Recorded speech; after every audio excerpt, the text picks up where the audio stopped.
Welcome back, autograph addicts. This one's called Fleecing the Fans, or I should call it maybe Fleecing the Flock, because we're the flock, we're the fans, we make the stars. You hear them all the time saying that in different speeches and accepting awards and things. I wouldn't be here if it weren't for my fans. Well, you know what? That's a true statement. Whether they believe it or not is an entirely different situation. And I know what you're going to say about today's broadcast. You're going to say, well, you know, what if someone offered you this? Wouldn't you do it? I would. I'd like to think that I would show some restraint, that I would realize I was blessed, that I was already making millions of dollars, and I would actually want to give back to my fans. Now, I often, at Piece of the Past, we've done more private signings than anyone on the planet by far, over 4,000 and counting. And sometimes we've gotten to do those by explaining to them, hey, you know, your autograph's being forged, your fans are being fooled, so why don't you take time to do this? No, you don't need the money, but take time to do this signing so that real product gets in the marketplace.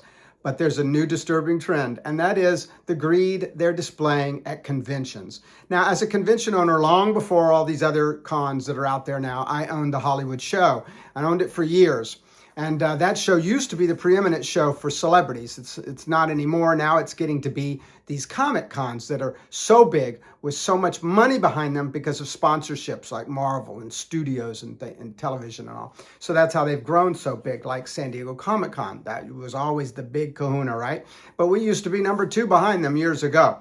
And we had Tony Curtis and Jane Russell and Charlton Heston and so many, Janet Leigh, so many famous stars in their retirement years. And the reason for that was a lot of those stars appreciated meeting their fans, pressing the flesh, and making a little money. Maybe the residuals had run out and what have you. But let me take you an example of Kurt Russell. Very disappointed in Kurt lately. Thought we bonded, Kurt, you and I.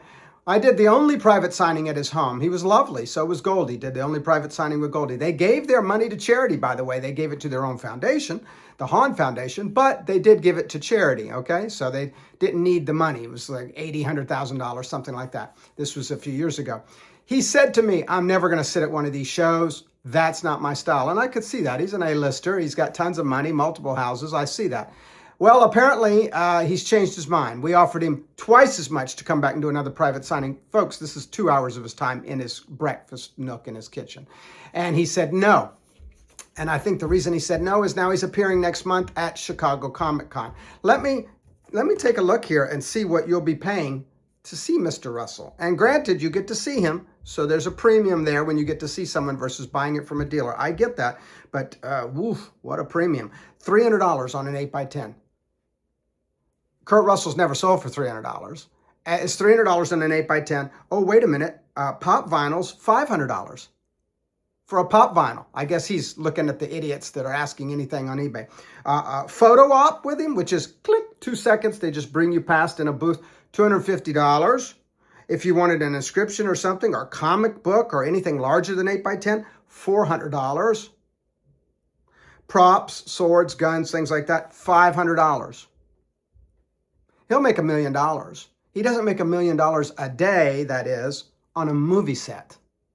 Here he's just having his ass kissed by his fans and getting to press the flesh. And for that he gets $1 million? Well, you say, well, maybe he gives it to charity. Maybe. Okay, we'll see. Mel Gibson at that same show, $300. $250 on an 8x10. And he's done multiple private signings. Elijah Wood, $100. Seems a little fairer, right? It's just incredible the prices that they're asking for. Jared Padalecki, without Supernatural, nobody would want his autograph. $140. Not $150, that would be too greedy. $140. This is crazy. We all know that the Harry Potter stars don't appear. If they do, I guess you'd have to take the money out of the college fund for the kids, maybe. This is crazy.